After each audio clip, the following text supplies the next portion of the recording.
Universal Peace Federation office in the United Nations in Geneva, where he very much champions family values. He's Chief Executive Officer of a company that provides care for the elderly and handicapped in the French-Swiss area. And he's more importantly qualified because he's the father of 7 children. So let's welcome Mr. Hayahachi. I'm very happy and honored to be here speaking among such great speakers. So I have a small PowerPoint. Can you see it? Okay. Can you see it? Yes. Yeah, it's visible or not? Yeah, a little bit strong. Yeah, okay. Okay, now it's getting better. Yeah. I wanted to show you, anyway, something also visual, maybe that a little bit like our first speaker had a PowerPoint. So I just wanted to, my title actually is Family Culture Europe, changed last night. Confusion in the Western value system. Please allow me, I'm talking about the confusion here in the West. Maybe that confusion, I believe, is temporary, but let's face it, it's there. It's like a cloud over our continent, and I would say even in the Western world. Next picture.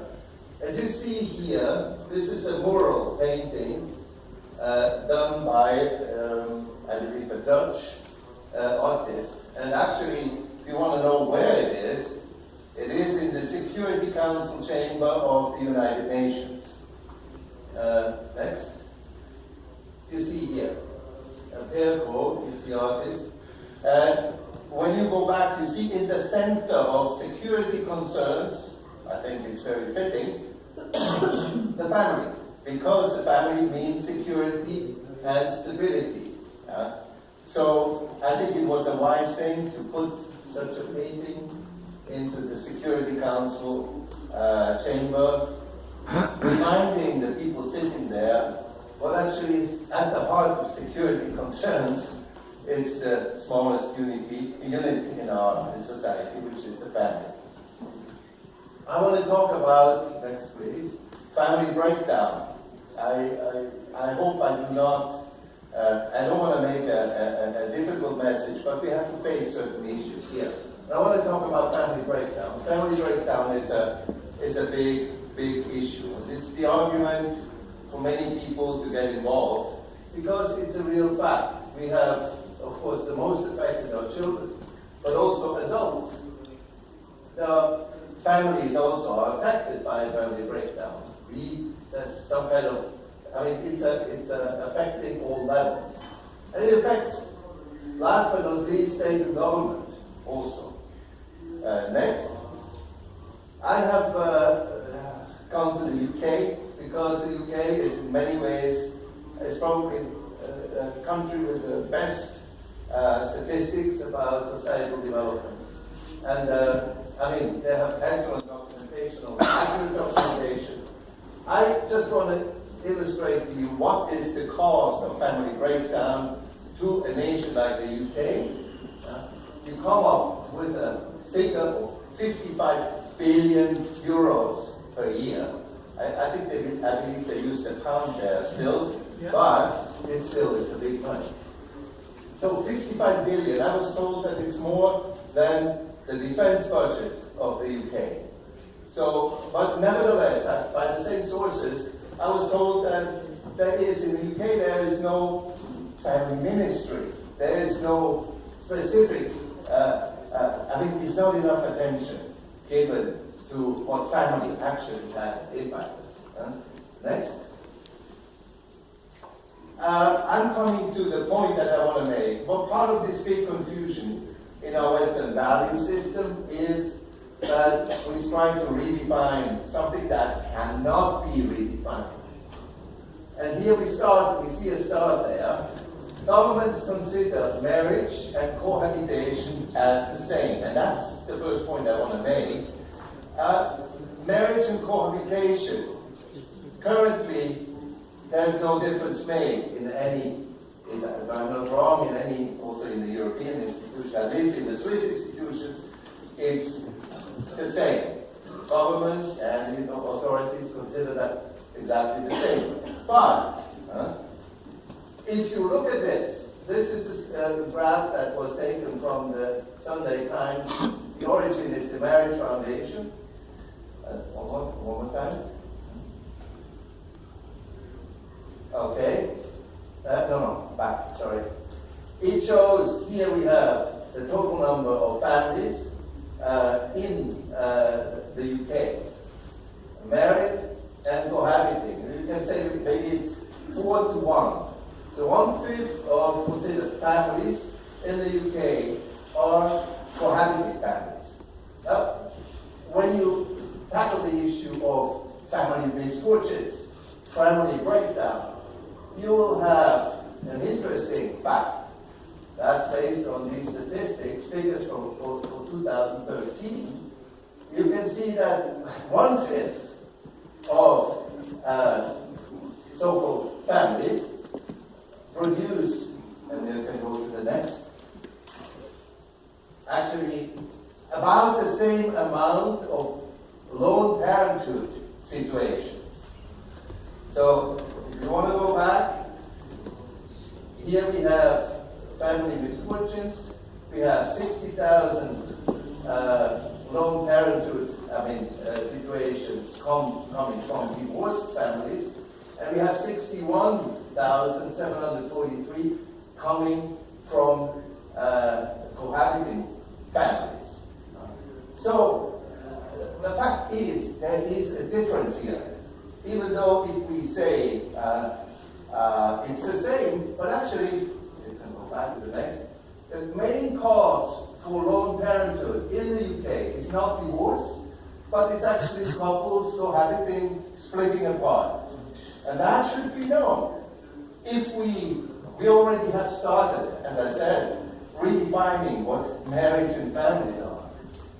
Cohabiting families, the outcome of these situations are much more negative to giving much more burden to society. You can go to the next. There has been some interesting study that have been made. This is actually an American source. It's called the National Marriage Project. You can please, if you're interested in this, I recommend it highly. This came from this very, I tweeted this on my Twitter account, this point, deciding versus sliding. Premarital patterns that affect our marriage. These studies have been widely discussed recently because of the interesting point that they're making.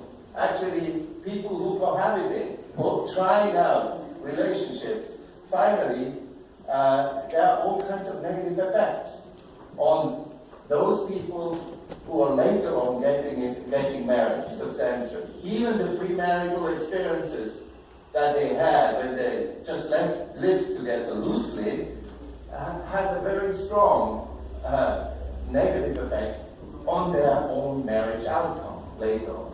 It's interesting, please read through it. We don't have time here to go into more details. Let's go to the next slide. I just want to say, because family is such an important contributor to the factor of education, we have to say, if there is a family crisis, marriage and family crisis, the biggest effect also we can see in the field of education. So we see that actually we understand that families, healthy families contribute to a large extent to create a foundation for a good academic education. Here we split up things. We say there's a part of that is family affair, and there's a part of the matter that school should deal with. We understand that actually as a starting point, and I see that in my own family, what we need to do to compensate with, or to allow our children to have a good education in the academic field and become highly skilled work professionals, that's what they need to become in this current world. They need not only intellectual skill. They need some kind of a foundation that they can find only in their own family. And that is, we call it here, cultivation of heart. A cultivation of heart that it's interesting to see. When we experience that with our kids. When we have no kids, we were looking at each other. From the moment we have kids, we look at, four eyes are looking at that one child. There is a tremendous focus on the child. Why? And sometimes, fathers get a little bit jealous because their wife's attention is not anymore on them. But actually, it's an actual process. We see our love is focused to that child. So there is a cultivation of heart that is happening in the natural family. And then also the simple norms that children learn in the family. Now, if we have a family crisis, and we go to the next, we have that situation. Family breakdown destabilizes educational patterns in society. It makes everything, puts the burden on teachers. I look when I talk with my children, I see that they tell me, half of my classmates live from Monday to Wednesday in one house, and from Thursday to Monday they live in another house. So it's a very big issue. And we see that the burden falls on teachers of this very difficult issue of family breakdown. And then teachers at school have to compensate, and they're way beyond their capacities.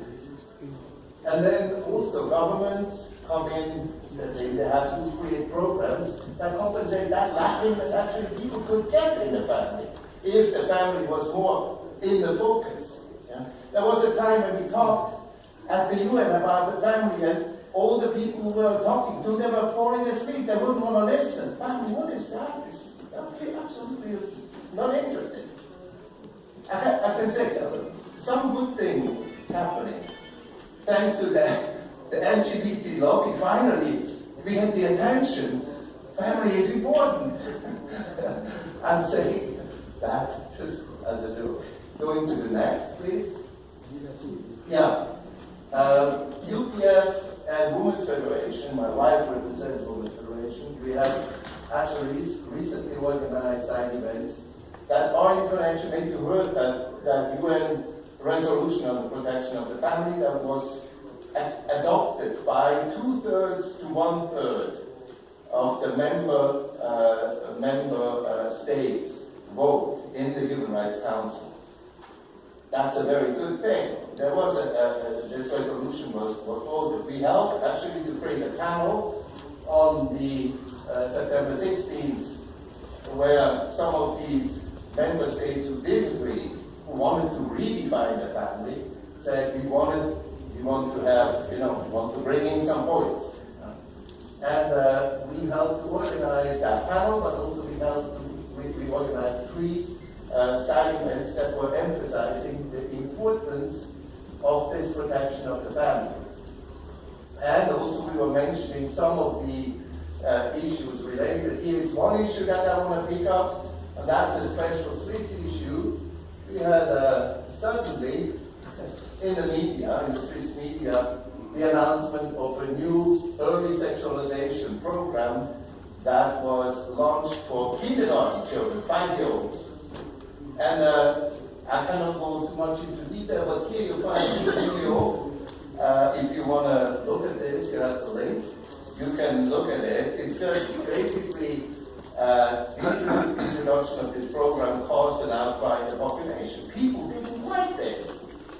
But again, here we have some, because the DAG in Switzerland is the Bundesamt für Gesundheit. It was a government agency that dealt with health, that felt they had to introduce this. But they didn't ask any parents. There was no votation on it. So we made, like in other countries, an initiative against it. And we protested. Now there will be a vote against it. So, okay, 1 minute please. So I have actually, next slide. I want just to ask you the question.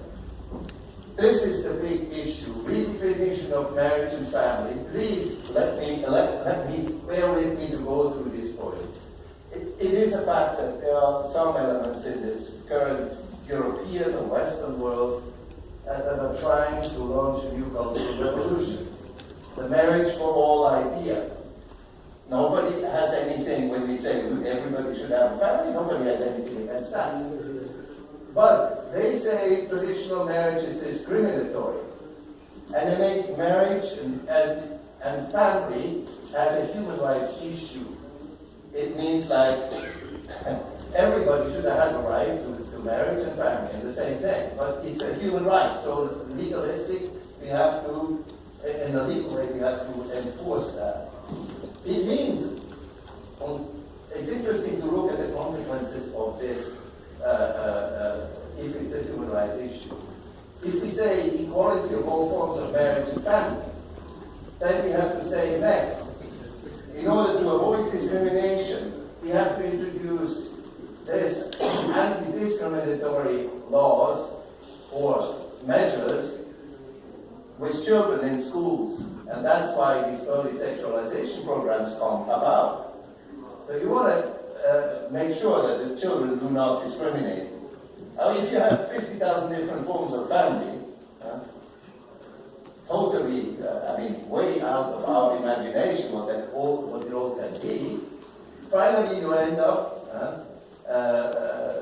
with the need for making sure that among the children in school there's no discrimination. That's one of the reasons why they want to talk about different forms of family with small babies, with 5-year-olds. Talk about homosexuality, talk about transgender to 5-year-olds. And then marriage for all, that means also reproductive rights for all. And that's the second difficult issue that we're dealing with. Children being produced according to the customary order. That's a new idea. That once nature doesn't guarantee you can't have children. That's why I'm saying redefinition of marriage and family. You cannot redefine it. It's the way it is. So if you wanna allow couples who cannot have children because there are 2 males or 2 females to have children, then it means you would need a new kind of working force. That's called the birth mothers. And there's a new paid profession for women. How about that? So, what I would say, we are seeing a dehumanization of marriage and family, which is a dehumanization of society, and finally resulting in the dehumanization of the human being. And that's where we're ending. So, can we go to the next? Is that what we want? Thank you very much.